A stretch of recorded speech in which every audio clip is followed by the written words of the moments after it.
तो आज हम करेंगे क्लास 10th का इंग्लिश का चैप्टर 2 जो है Nelson Mandela long walk to freedom. तो इसके राइटर भी वो खुद ही हैं, नेल्सन रूहीवाला मंडेला। तो अब देखते हैं before you read apartheid is a political system that separate people according to their race. तो ये जो अपार्थाइड मतलब क्या होता है? अपार्थाइड एक ऐसा सिस्टम है जो लोगों को बेस के आधार पर अलग करता है। कैसे? रेस के आधार पर अलग करता है। कैसे? देखो, अगर कोई काला है तो वो अलग रहेगा, कोई गोरा है तो वो अलग रहेगा। काला गोरा में क्या है? डिस्क्रिमिनेशन होता है। कैन यू से which of this 3 countries name below had such A political system until very recently? तो क्या हम बता सकते हैं कि इन तीनों में से कौन सी कंट्री ने मतलब कि बहुत रिसेंटली ये रेशियल डिस्क्रिमिनेशन फेस किया है? तो वो है साउथ अफ्रीका, जिनके बारे में आज हम पढ़ने जा रहे हैं, क्योंकि इन्होंने बहुत रिसेंटली ये रेशियल डिस्क्रिमिनेशन फेस किया है। तो हम देखते हैं, have you heard of Nelson Mandela? क्या आपने कभी नेल्सन मंडेला के बारे में सुना है? Mandela and his African National Congress spent A life time fighting apartheid. तो मतलब जो मंडेला है वो क्या है, उनकी अफ्रीकन नेशनल कांग्रेस है, जो ANC कांग्रेस है, मतलब अफ्रीकन नेशनल कांग्रेस जो है, उन्होंने पूरा जिंदगी लगा दिया इस अपार्थाइड के सिस्टम से लड़ने के लिए। मतलब कि ये जो अपार्थाइड क्या होता है मैंने बताया, वो रेशियल डिस्क्रिमिनेशन। तो क्या है, जो मंडेला है वो खुद ब्लैक है, तो ये डिस्क्रिमिनेशन सहने के लिए उन्होंने पूरी अपनी लाइफ लगा दी। उसके बाद Mandela had to spend 30 years in prison. मतलब कि मंडेला को 30 साल तक जेल में रहना पड़ा इसकी वजह से। उसके बाद finally democratic election were held in South Africa in 1994। मतलब कि उसके बाद क्या हुआ? डेमोक्रेटिक इलेक्शन हुआ, मतलब वो जीत पा लिए कि ये सब रेशियल डिस्क्रिमिनेशन को हटाने से। और उसके बाद डेमोक्रेटिक इलेक्शन हुआ, कब हुआ? 1994 में। और उसके बाद क्या हुआ? And Mandela become the first black president of new nation. तो मतलब जब डेमोक्रेटिक इलेक्शन हुआ तो मंडेला क्या बन गए? मंडेला बन गए पहले प्रेसिडेंट डेमोक्रेटिक इलेक्शन में। और भी कौन से प्रेसिडेंट? पहले ब्लैक प्रेसिडेंट। तो उसके बाद देखते हैं, in this extract from his autobiography long walk to freedom. तो देखो, ये एक छोटा सा पार्ट है इनके ऑटोबायोग्राफी का, लॉन्ग वॉक टू फ्रीडम नाम की बुक का। अब ऑटोबायोग्राफी क्या होती है? जो हम खुद की लाइफ के बारे में लिखते हैं उसे बोलते हैं हम ऑटोबायोग्राफी। तो ये क्या है? लॉन्ग वॉक टू फ्रीडम नाम की बुक से एक छोटा सा पार्ट हमने लिया गया है। तो इसमें मंडेला क्या बोल रहे हैं? एक हिस्टोरिक ओकेजन के बारे में बोल रहे हैं, द इनॉग्रेशन मतलब की oath ceremony. Can you guess what was the occasion might be? तो हम क्या सोच सकते कौन सा ओकेजन था वो? देखते हैं अभी। Check your guess with this new item from the BBC of 10th May 1994। तो BBC ने एक आर्टिकल छापा है 10th में 1994 को नेल्सन मंडेला के ऊपर। तो इससे ही हमें क्या करना है, देखना है कि क्या था उसमें, क्या सेरेमनी थी। तो देखो, Nelson Mandela has become South Africa's first black president after more than 3 centuries of white rule. मतलब 300 सालों के व्हाइट रूल के बाद नेल्सन मंडेला एक ब्लैक प्रेसिडेंट आए हैं। मतलब कि 300 साल तक सिर्फ व्हाइट का रूल था, कोई ब्लैक को अपॉर्चुनिटी थी ही नहीं प्रेसिडेंट या कुछ भी बनने की। उसके बाद देखते हैं, mister Mandela's African National Congress ANC party won 252 of the 400 seat in the first democratic election of South Africa's history. तो क्या हुआ था, जो नेल्सन मंडेला की पार्टी है अफ्रीकन नेशनल कांग्रेस, उसने 252 सीट्स जीती थी 400 सीट्स में से। मतलब कि वो 52 सीट से जीते थे। तो उससे क्या हुआ था, वो बन गए थे साउथ अफ्रीका के पहले ब्लैक प्रेसिडेंट। वो भी कैसे इलेक्शन में? डेमोक्रेटिक इलेक्शन में। उसके बाद the inauguration ceremony took place in the union building amphi theatre in Pretoria. अब ये क्या है? इनॉग्रेशन सेरेमनी मतलब ओथ टेकन सेरेमनी, मतलब की शपथ ग्रहण की सेरेमनी होती है, जो उसको बोलते हैं इनॉग्रेशन सेरेमनी। वो कहाँ होती है? यूनियन बिल्डिंग के एम्पी थिएटर में। अब ये एम्पी थिएटर क्या होता है? ये लो आपको मैं पिक दिखा देता हूँ। तो ये होता है एक एम्पी थिएटर। तो एम्पी थिएटर देखो, इधर से ऊपर सीट होती जाती है, जैसे हम लोग का क्रिकेट स्टेडियम होता है वैसा ही सेम ये है एम्पी थिएटर। तो ये जो सेरेमनी हुई थी वो यूनियन बिल्डिंग के एम्पी थिएटर में हुई थी। और वो कौन सी जगह पे? प्रिटोरिया में। Attend by politicians and dignitaries from more than 140 countries around the world. तो इसे अटेंड करने के लिए, इस inauguration ceremony, oath taken ceremony को अटेंड करने के लिए बहुत दूर से, मतलब 140 कंट्री के लोग आए थे। और कौन कैसे लोग थे? पॉलिटिशियंस आए थे। और डिग्निटरीज क्या होता है? डिग्निटरीज मतलब कि जो जाने माने लोग रहते हैं वो आए थे इस सेरेमनी में। क्योंकि देखो, 300 साल के बाद एक ब्लैक का रूल आया है, एक डेमोक्रेटिक इलेक्शन हुआ है, तो ये देखने के लिए सब लोग आए थे 140 कंट्रीज से। ये बहुत बड़ी बात है। 300 सालों से ब्लैक को मतलब अपॉर्चुनिटी नहीं मिली थी कुछ करने को। उसके बाद देखते हैं, Never, never again will be this beautiful land experience the oppression of one by another, said Nelson Mandela in his address. तो नेल्सन मंडेला अब क्या बोलते हैं कि देखो ये जो सुंदर सी लैंड है हमारी, मतलब कि जो साउथ अफ्रीका की सुंदर सी जो जमीन है, उस पे अब कभी कोई भी एक दूसरे के साथ अत्याचार नहीं करेगा. अब फिर देखते हैं last para. Jubilant scenes on the street of Pretoria following the ceremony with blacks, whites and colored celebrating together. मतलब भी बहुत खुश जैसा सीन था उधर. सब हंसते खेलते घूमते फिरते नाचते गा रहे थे प्रिटोरिया की स्ट्रीट पे. मतलब कि जो सड़कें होती है प्रिटोरिया की, उधर सब नाच गा रहे थे क्योंकि उन्हें आजादी मिली थी. ये सब जो रेशियल डिस्क्रिमिनेशन हुआ था उससे. तो इधर कुछ रेशियल डिस्क्रिमिनेशन नहीं होता. ब्लैक, व्हाइट्स और जितने भी कलर के जो पीपल हैं वो सब यही चीज को सेलिब्रेट कर रहे थे. More than 1 lakh south African men, women and children of all race sang and danced with joy. मतलब कि 1 लाख से ज्यादा मैन, वुमेन और जो बच्चे थे वो सब गा रहे थे, हंस रहे थे और मस्ती कर रहे थे. अब देखते हैं नीचे. 10th May, dawn bright and clear. Dawn मतलब होता है कि सवेरा होना. जो मतलब कि इधर क्या कहा गया है कि जो 10 मई का दिन था वो बहुत ही ज्यादा ब्राइट और क्लियर था. For the past few days, I had been pleasantly beside by dignitaries and world leaders who were coming to pay their respect before the inauguration. तो मतलब ये क्या कह रहे हैं कि पिछले कुछ दिनों से वो ना वर्ल्ड लीडर से ढके हुए थे. मतलब कि घिरे हुए थे जो पॉलिटिशियंस है, वर्ल्ड लीडर्स है उनसे, क्योंकि सब लोग उन्हें आके कांग्रेस करने के लिए आते थे. क्योंकि देखो 300 साल बाद जब ब्लैक का एक रूल आया है, मतलब कि रूल नहीं बोल सकते, अब डेमोक्रेटिक इलेक्शन हुआ है 300 साल बाद, तो इससे क्या हुआ, ये बहुत बड़ी बात है ना. तो इसलिए वो क्या थे, पूरे घिरे हुए थे पॉलिटिशियन से और जो बड़े बड़े लीडर्स हैं उनसे, सब उन्हें आते थे कांग्रेस करने के लिए. The inauguration would be the largest gathering ever of international leaders on the South African soil.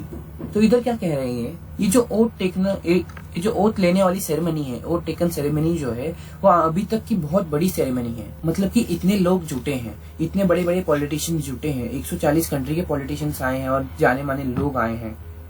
अब तक जो इतनी बड़ी, मतलब जिसे हम बोल सकते हैं इतनी बड़ी गैदरिंग एक साथ नहीं हुई थी कभी साउथ अफ्रीकन की सॉइल में. मतलब कि उनकी जमीन पे आज तक इतने बड़े बड़े लीडर्स एक साथ नहीं जुटे थे. तो ये बहुत गर्व की बात थी उनके लिए. The ceremony took place in the lovely sandstone amphitheater formed by the Union Buildings in Pretoria. तो एम्फीथिएटर मैंने दिखाया आपको पिछले पेज पे कि क्या होता है. इधर क्या बोला गया है कि ये जो यूनियन बिल्डिंग्स थी उनका जो एम्फीथिएटर था, यहाँ ये सेरेमनी हेल्ड हुई. मतलब इधर हुई ये ceremony. For decades, this had been the seat of white supremacy. मतलब कि 300 सालों से इधर व्हाइट का ही रूल चला आ रहा था. And now it was the site of rainbow gathering of different colors and nations for the installation of South Africa's first democratic non-racial government. तो मतलब ये क्या कह रहे हैं कि ये एक रेनबो जैसा लग रहा है. यहाँ हर कलर के लोग बैठे हैं, गोरे, काले, सावले सब बैठे हैं. इधर कुछ रेशियल डिस्क्रिमिनेशन नहीं हो रहा है. और ये सब क्या कर रहे थे, ये सब सेलिब्रेट कर रहे थे. जो फर्स्ट डेमोक्रेटिक इलेक्शन हुआ था वो सेलिब्रेट कर रहे थे नॉन रेशियल गवर्नमेंट का. उसके बाद देखो, on that lovely autumn day I was accompanied by my daughter ज़ेनानी.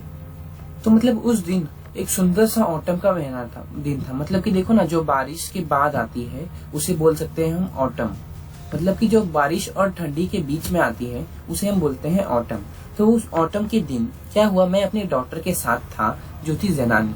Mr. D. Clerk was first sworn in as second deputy president. तो डिप्यूटी मतलब की होता है the second most important president. मतलब कि मतलब प्रेसिडेंट नहीं बोल सकते, पर्सन बोल सकते हैं. जो प्रेसिडेंट के बाद या फिर कोई भी चीज के बाद जो दूसरा इम्पोर्टेंट होता है, जैसे प्रेसिडेंट होता है तो इन्हें आप वाइस प्रेसिडेंट बोल सकते हो.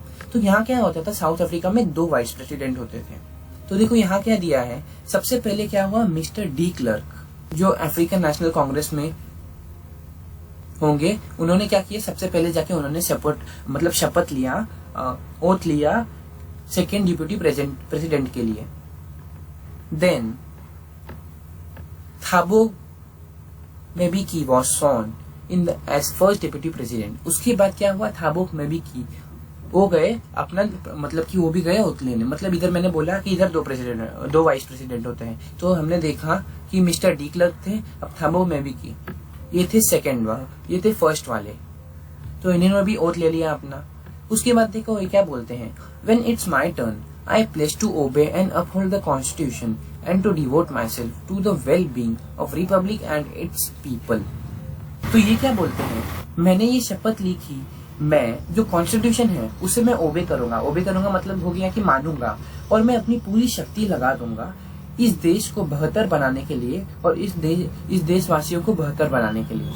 और इन्होंने ये भी कहा था कि ये रेशियल डिस्क्रिमिनेशन नहीं होने देंगे। अब to the assembly guest and the watching world I said, वहां जो गेस्ट आए थे और जो पूरी दुनिया देख रही थी उनके लिए इन्होंने कहा। अब क्या कहा वो देखते हैं।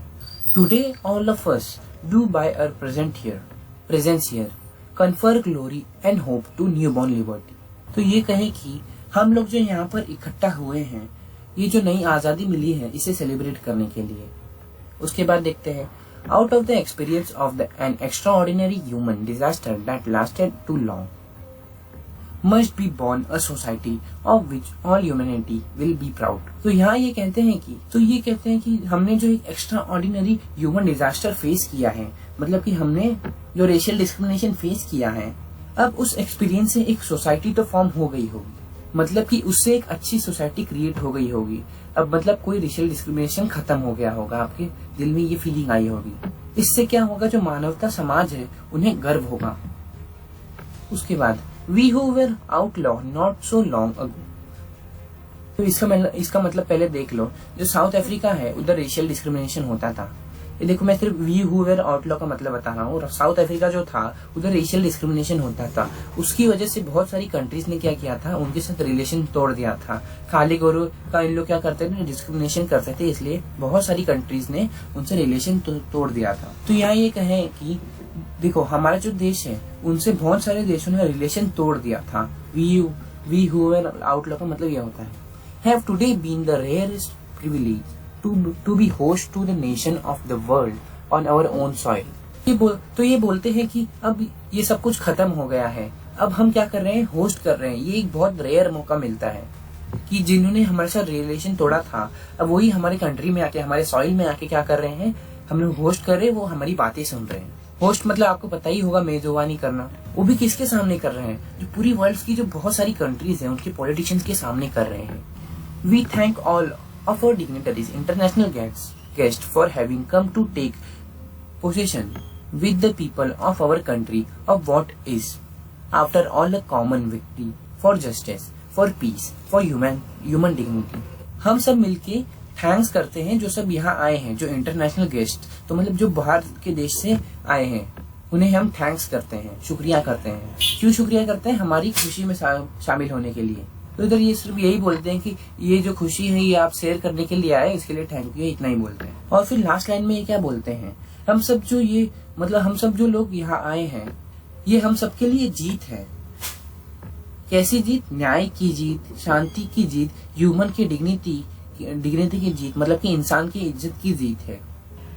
अब देखते हैं, we have last achieve our political emancipation, we pledge ourselves to liberate all our people from the continuing bondage of poverty, deprivation, suffering, gender and other discrimination। तो ये बोलते हैं कि हम लोग आखिरकार अपने देश को इस डिस्क्रिमिनेशन से बचा पाए। फिर ये बोलते हैं कि आज हम लोग शपथ लेते हैं कि मतलब ओथ लेते हैं कि उन सब लोग को आजाद कर देंगे। ये जो बंधन है, इससे हम इस बंधन से उन्हें उभारेंगे जो लोग इस पॉवर्टी, गरीबी, जो गरीब है। और डिप्रिवेशन मतलब होता है कि जैसे किसी को कोई चीज नहीं मिल रहा है तो उसे वो चीज पहुंचा के देना। और भी बहुत सारे डिस्क्रिमिनेशन से वो क्या करेंगे, उन्हें बचाएंगे। उसके बाद क्या है, never never and never again shall it be possible that beautiful land will again experience the operation of one by another. तो ये इधर बोलते हैं कि अब ये जो इस सुंदर जो मतलब ये जो सुंदर उनकी जमीन है, अब इस जमीन पे कभी भी इन्हें किसी को भी अत्याचार करने नहीं देंगे। उसके बाद The sun shall never set on so glorious a human achievement। ये बोलते हैं कि यहाँ सूरज कभी नहीं ढलेगा, यहाँ हमेशा उजाला ही रहेगा। अब ये क्या बोलते हैं, ये बोलते हैं कि जो हमारा अचीवमेंट है वो उसका सूरज ढला ही, मतलब जलते ही रहेगा, कभी ढलेगा नहीं। जो हमने आखिरकार हासिल कर लिया है, अब ये हम कभी हम कभी इस चीज को छोड़ेंगे नहीं और अंधकार भी इस पे कभी आने नहीं देंगे। और ये जो लिबर्टी है ये हमेशा हम बना के चलेंगे।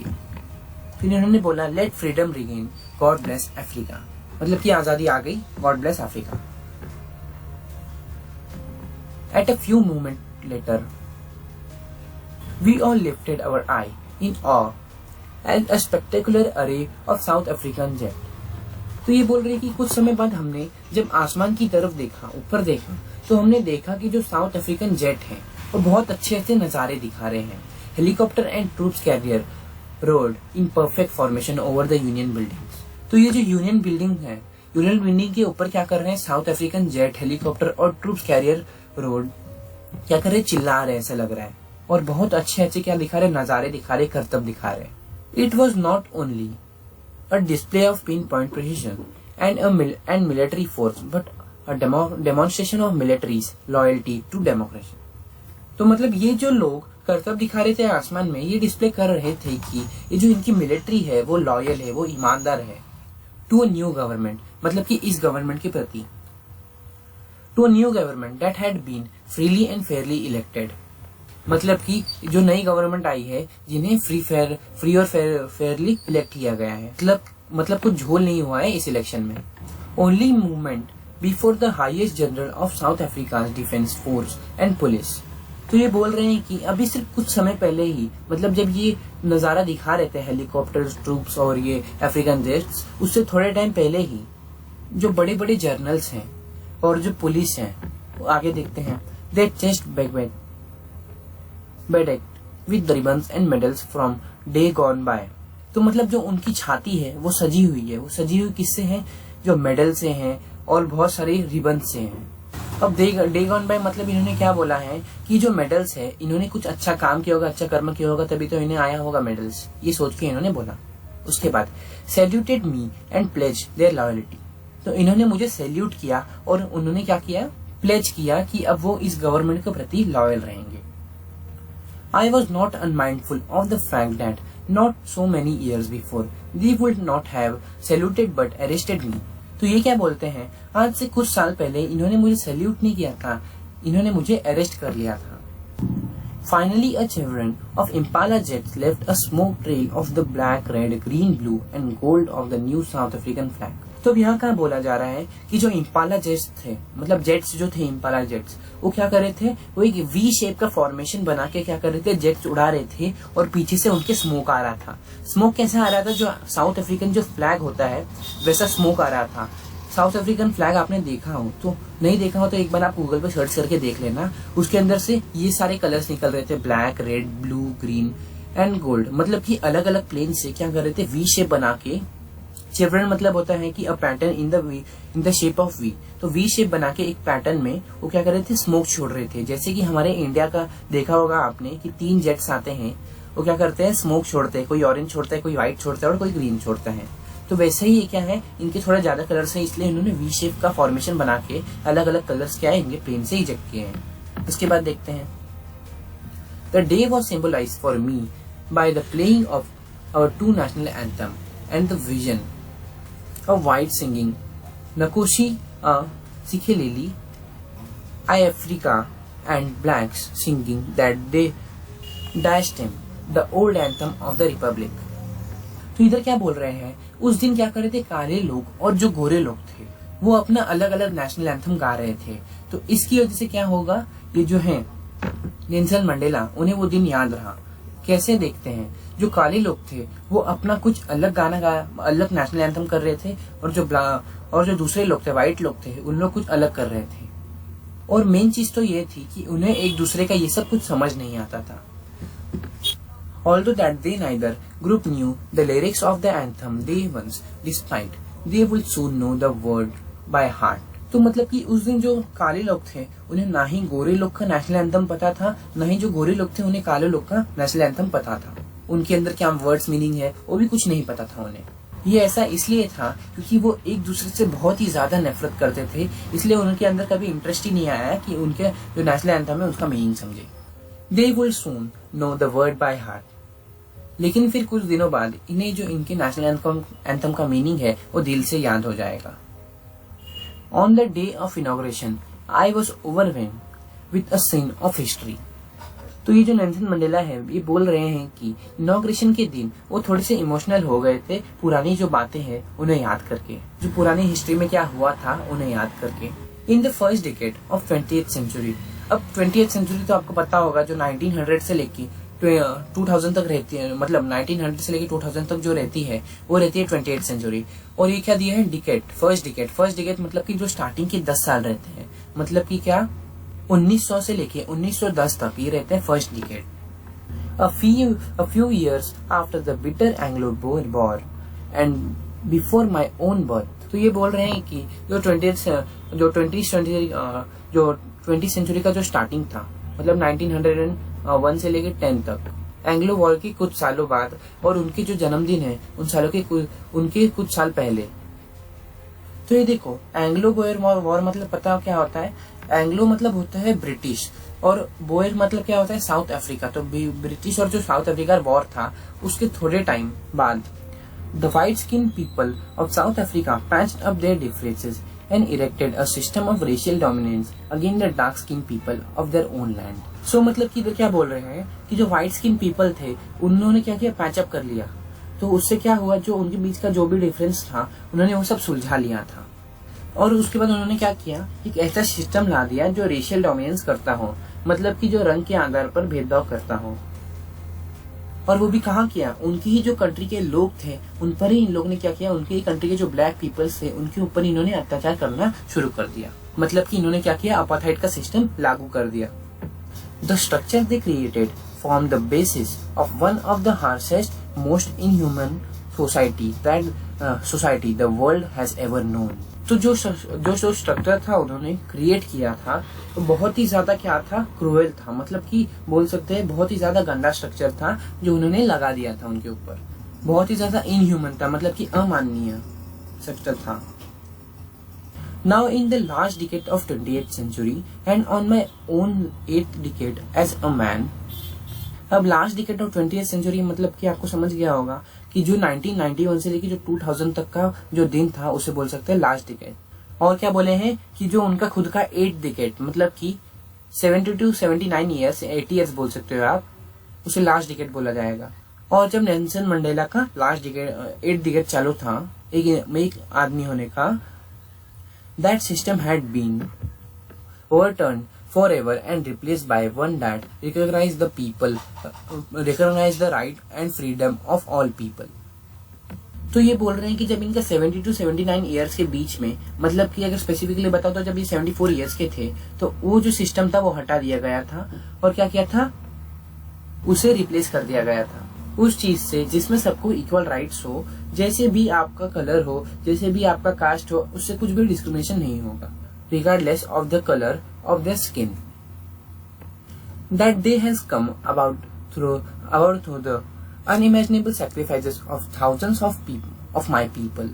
तो ये क्या बोलते हैं, जो ये दिन है, ये अनइमेजिनेबल जो दिन है वो आने के लिए बहुत सारे लोगों ने अपना सैक्रिफाइस दिया है, बहुत सारे लोगों को अपनी जान गंवानी पड़ी है।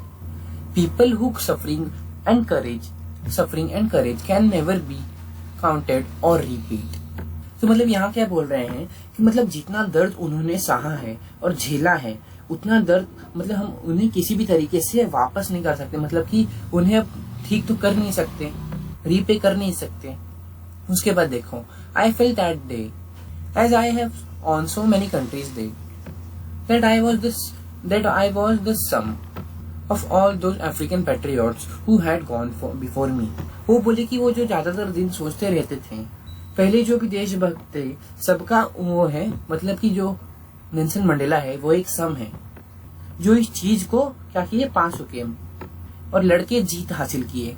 जो मतलब पहले के जितने भी क्रांतिकारी थे या फिर बोले तो अफ्रीकन पैट्रियट्स थे, उन्होंने क्या किया था, बहुत लड़ाई किया था, उन्होंने भी अपना सैक्रिफाइस दे दिया था। तो नेल्सन मंडेला उन सबके क्या है, सम है कि मतलब उन्हें आजादी मिल चुकी है। That long and noble line ended and now begin again with me. जो साउथ अफ्रीकन जो क्रांतिकारी थे, जो नोबल लोग थे, अफ्रीकन पैट्रियट्स थे, वो तो मर गए, लेकिन क्या बोल रहे हैं इन लोग, ये बोल रहे हैं कि ये जो लाइन है इनकी वो मेरे से वापस शुरू होगी। जो मतलब लाइन चलती आ रही थी पहले से वो मेरे से वापस शुरू होगी। I was pained that I was not able to thank them and that they were not able to see what their sacrifice had wrong. ये बोलते हैं कि मुझे दुख है कि ये जो नोबल लोग थे उन्हें मैं थैंक्स नहीं कर पाया, मैं उन्हें शुक्रिया नहीं कर पाया। और वो ये भी कहते हैं कि उन्हें इस बात का भी दुख है कि जो साउथ अफ्रीकन पैट्रियट मतलब जो लोग थे उन्होंने सेक्रीफाइस दे दिया था, वो ये नहीं देख पाए कि जो सेक्रीफाइस दिए थे उसका आज नतीजा क्या निकला है, हमें नतीजा क्या मिला है, हमें आजादी मिल चुकी है। The policy of apartheid create a deep and lasting wound in my country and my people. तो मतलब ये क्या बोल रहे हैं, ये जो अपार्थाइड सिस्टम लागू हुआ था उसने एक बहुत बड़ा या फिर कह सकते गहरा घाव छोड़ दिया था उनके ऊपर। इससे ठीक होने के लिए काफी सालों तक या काफी दिन जा सकते हैं। All of us will spend many years, if not generations, recovering from that profound hurt. तो मतलब ये बोलते हैं कि हम सब लोग कई साल बिताएंगे ये जो चीज है इससे रिकवर होने के लिए, जो हमने दुख झेला है उससे रिकवर होने के लिए। But the decades of oppression and brutality had another unintended effect. तो मतलब ये कह रहे हैं कि ये जो अत्याचार हुआ था इस चीज की वजह से एक अनइंटेंडेड इफेक्ट हुआ। अनइंटेंडेड मतलब होता है कि जो चाह न गया हो उससे एक अनइंटेंडेड इफेक्ट हुआ। वो देखते हैं क्या इफेक्ट था। And that was that it produced the Oliver Tambos, the Walter Sisulus, the chief Luthulis, the Yusuf Dadoos, the Bram Fischers, the Robert Sobukwes of our time, men of such extraordinary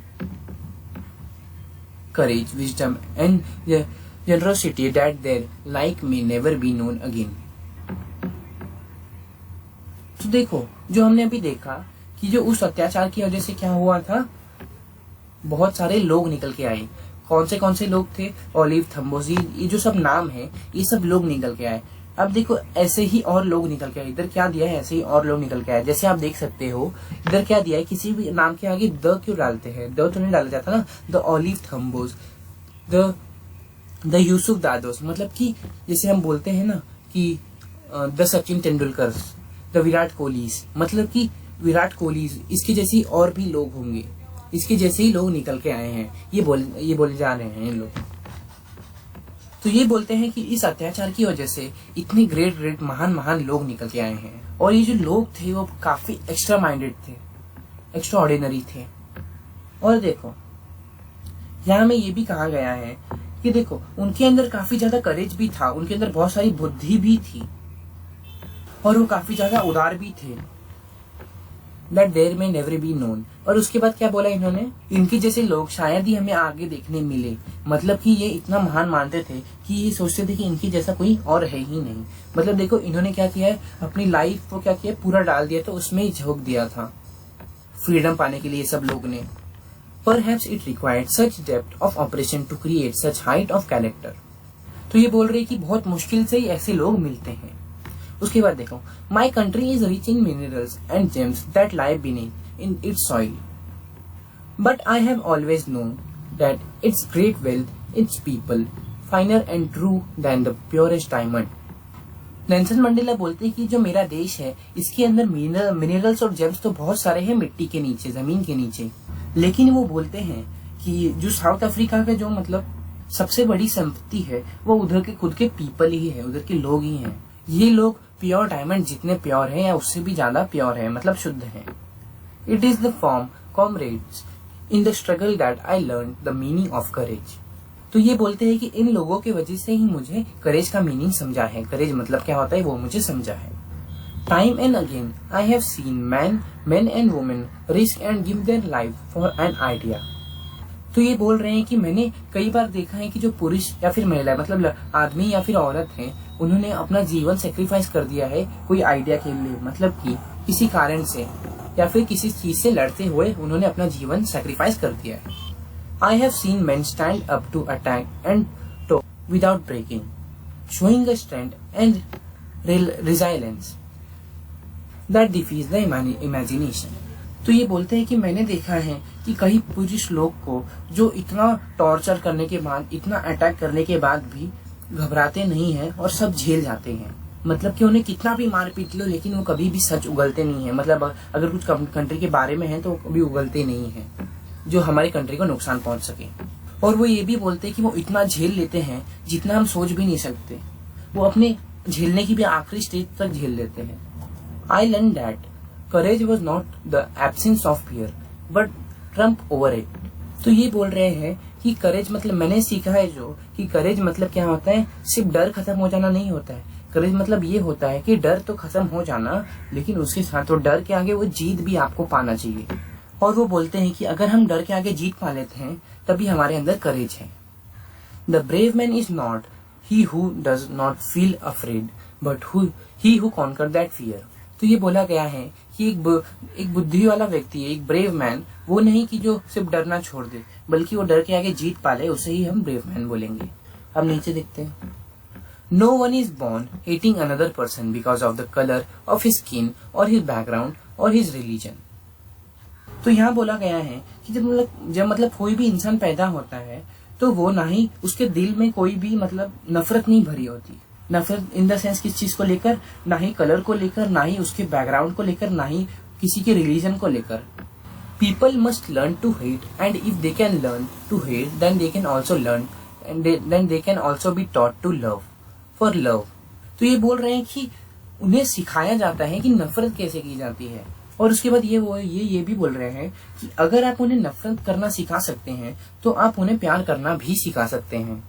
for love comes more naturally to the human heart that its opposite.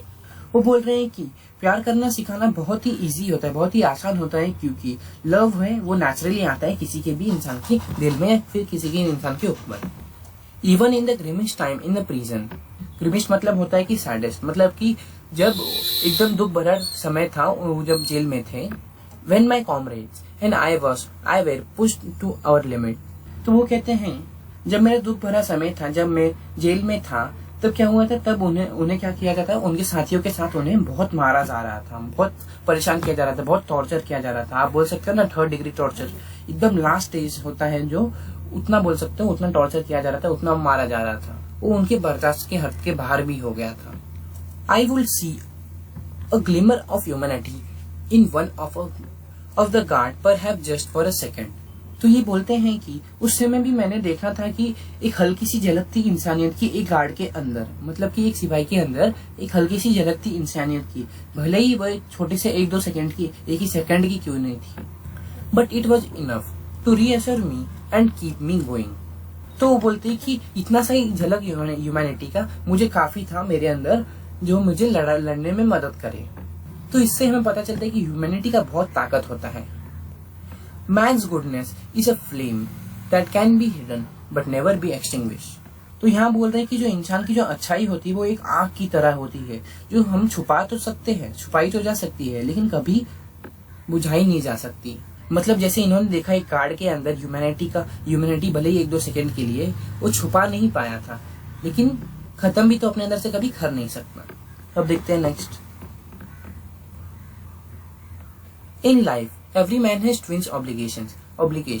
तो मतलब देखो, obligations मतलब होता है कि duty या फिर बोल सकते हो काम। तो इधर हम लोग को बोल रहे हैं कि किसी भी इंसान के लाइफ में, किसी भी इंसान नहीं बोल सकते, किसी भी आदमी के लाइफ में 2 काम होते हैं। Obligation to his family, to his parents, to his wife and children. देखो पहला क्या होता है, पहला तो ऑब्लिगेशन होता है, मतलब कि पहला तो काम क्या होता है अपने पेरेंट्स, बच्चों और उनकी वाइफ की तरफ। और दूसरा काम क्या होता है, दूसरी ड्यूटी होती है हिज कम्युनिटी, हिज कंट्री। मतलब कि जो दूसरी ड्यूटी है वो है उनकी कंट्री, उनकी कम्युनिटी, मतलब उनकी कम्युनिटी और उनकी कंट्री की तरफ उसकी दूसरी ड्यूटी है, और पहली ड्यूटी की तरह अपने फैमिली और बच्चों की तरफ। In a civil and human society each man is able to fulfil those obligations according to his own inclination and abilities. मतलब इधर क्या बोल रहे हैं, किसी भी नॉर्मल सोसाइटी में हर एक इंसान ये जो दोनों भी ड्यूटीज है वो अच्छे से निभा सकता है, और वो अपने इच्छे के हिसाब से, अपने ताकत के हिसाब से ये सब निभा सकता है। But in a country like South Africa it was almost impossible for a man of my birth and colour to fulfil both of those obligations.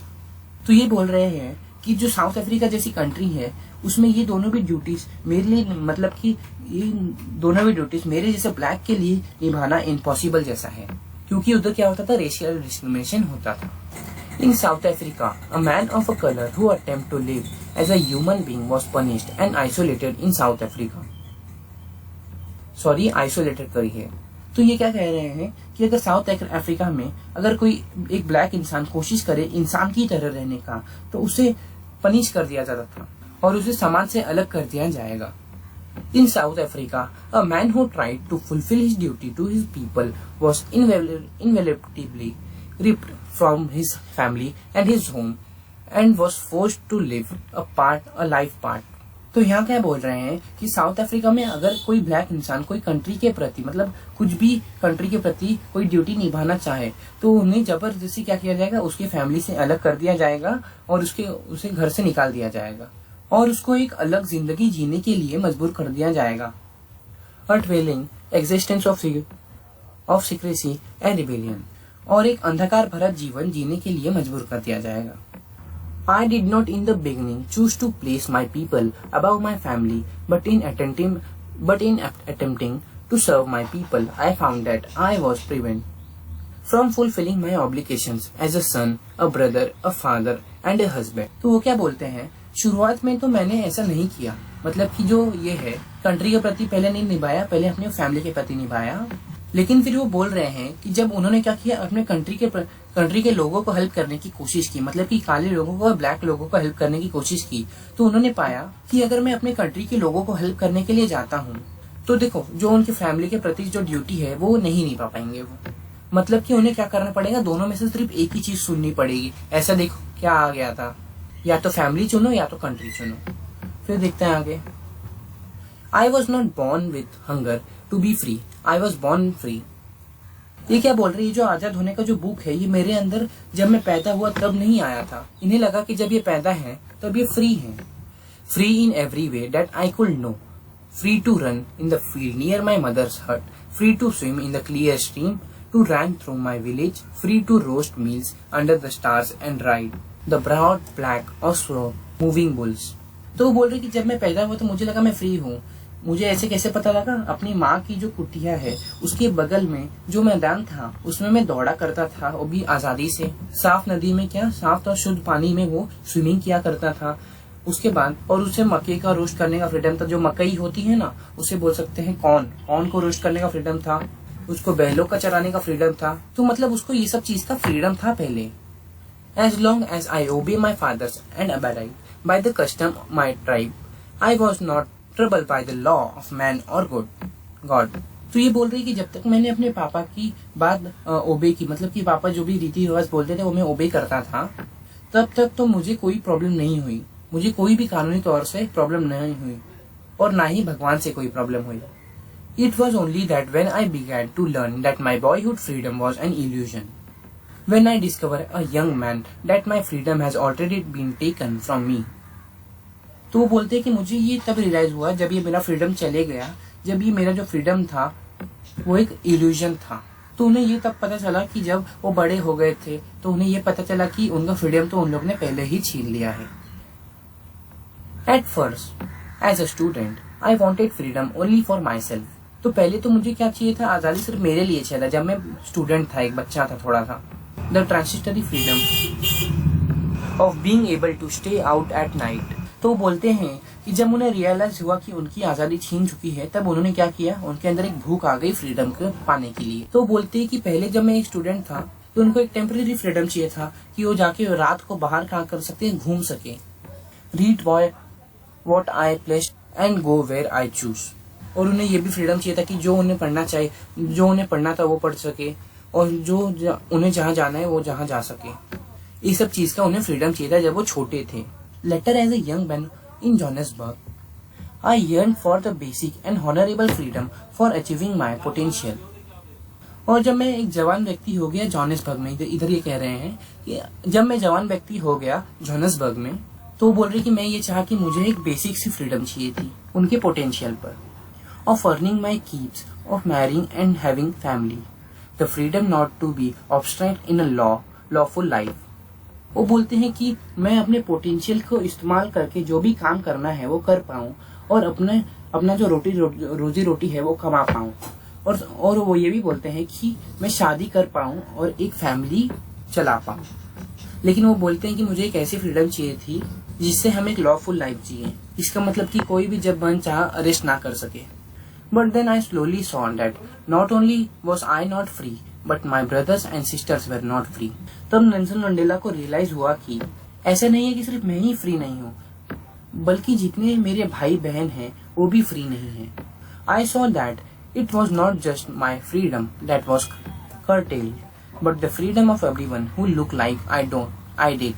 वो बोलते हैं कि ऐसा नहीं है कि सिर्फ उनका ही फ्रीडम रिड्यूस किया है, बल्कि उनके साथ जो फ्रीडम है ब्लैक पीपल्स का भी रिड्यूस किया है। That is when I joined African National Congress. और वो बोलते हैं कि तभी मैंने अफ्रीकन नेशनल कांग्रेस ज्वाइन की, ANC party. And that is when the hunger for my own freedom became the great hunger for the freedom of my people. तो बोलते हैं कि जब मैंने African National Congress party join की, तब जो मेरी भूख थी वो बदल गई थी सबके फ्रीडम में। मतलब कि सिर्फ मेरे को यह फ्रीडम नहीं चाहिए, मेरे को सबको फ्रीडम दिलाना है। It was this desire for freedom of my people to live their life with dignity and self respect that animated my life. और वो बोलते हैं कि ये मेरे अंदर का डिजायर है कि मैं अपने लोगों के लिए फ्रीडम पाऊं और उन लोगों को एक डिग्निटी और सेल्फ रिस्पेक्ट, मतलब सेल्फ रिस्पेक्ट भरा लाइफ दूं। कैसे दूं? लड़ कर दूं। और इस डिजायर की वजह से ही उनका लाइफ जो है वो एनिमेट हो गया। That transform a frightened young man into a bold one, जिसकी वजह से जिसने एक डरे हुए इंसान को एक हिम्मत वाला इंसान बना दिया। That drove a law abiding attorney to become a criminal.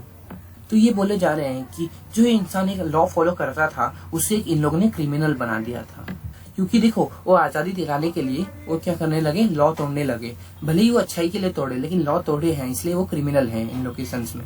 That turn a family loving husband into a man without a home.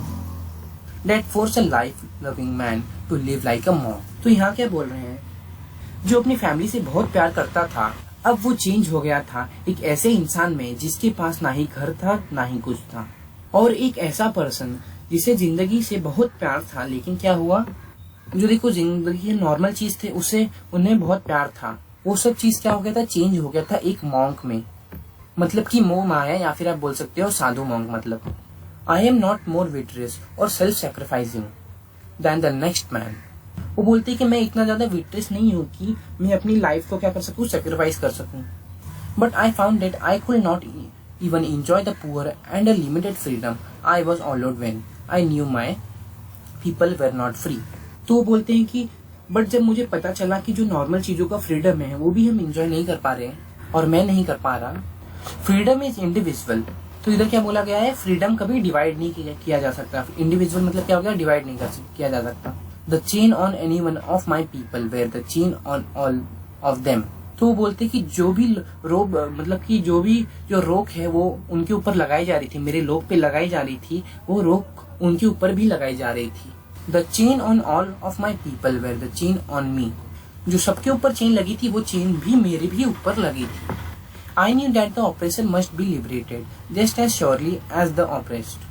तो इधर क्या बोला गया है कि जो इंसान रेस्ट्रिक्शन लगाता है ऑपरेसर को, उसको भी उतने ही फ्रीडम की जरूरत है, मतलब जितनी की ऑपरेसर को है। तो इधर क्या कह रही है, मतलब कि जो ऑपरेस्ट कर रहा है उसे भी उतनी ही फ्रीडम चाहिए जितनी की ऑपरेसर को लग रही है। उसको जितना रिस्ट्रिक्शन फेस करना पड़ रहा है उतना ऑपरेसर को भी करना पड़ेगा, ऑपरेस्ट को भी करना पड़ेगा। A man who take away another man freedom is a prisoner of hatred.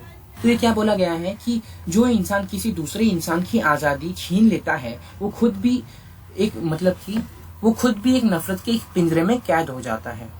He lock behind the bars of prejudice and narrow minded. अब प्रिजुडाइज मतलब क्या होता है, a strong dislike without any reason. मतलब कि एक बहुत ज्यादा डिसलाइक करना किसी को बिना कोई रीजन के। जैसे कि देखो व्हाइट पीपल क्या कर रहे थे, ब्लैक पीपल पे को बहुत ज्यादा डिसलाइक करते थे बिना कोई रीजन के। तो यहाँ ये क्या कहा गया है, वो भी एक ऐसे जेल में ही बंद है जो बिना किसी रीजन के ब्लैक से इतनी नफरत करते हैं और जो उनकी सोच है वो काफी छोटी है। आई am not truly free if I am taking away someone else freedom. तो ये बोल रहे कि मैं पूरी तरह से फ्री नहीं हूँ अगर मैं किसी और का फ्रीडम ले लेता हूँ। Just as surely as I am not free when my freedom is taken from me. तो वो बोल रहे हैं कि अगर कोई मेरी फ्रीडम छीनता है तो इसका मतलब मैं तो फ्री नहीं हूँ, लेकिन जो मेरी फ्रीडम छीन रहा है वो भी फ्री नहीं है। The oppressor and oppressed alike are dropped of their humanity. इसका मतलब कि ऑपरेसर और ऑपरेस्ड दोनों भी एक दूसरे की ह्यूमैनिटी चली जाती है। तो यही था हमारा चैप्टर। अगर आपको हमारी ये वीडियो अच्छी लगी होगी तो प्लीज हमारे चैनल को प्लीज सब्सक्राइब कर दीजिएगा और हमारी वीडियो को लाइक कर दीजिएगा। और आपको कैसा लगा ये चैप्टर प्लीज अभी कमेंट बॉक्स में कमेंट कर दीजिएगा।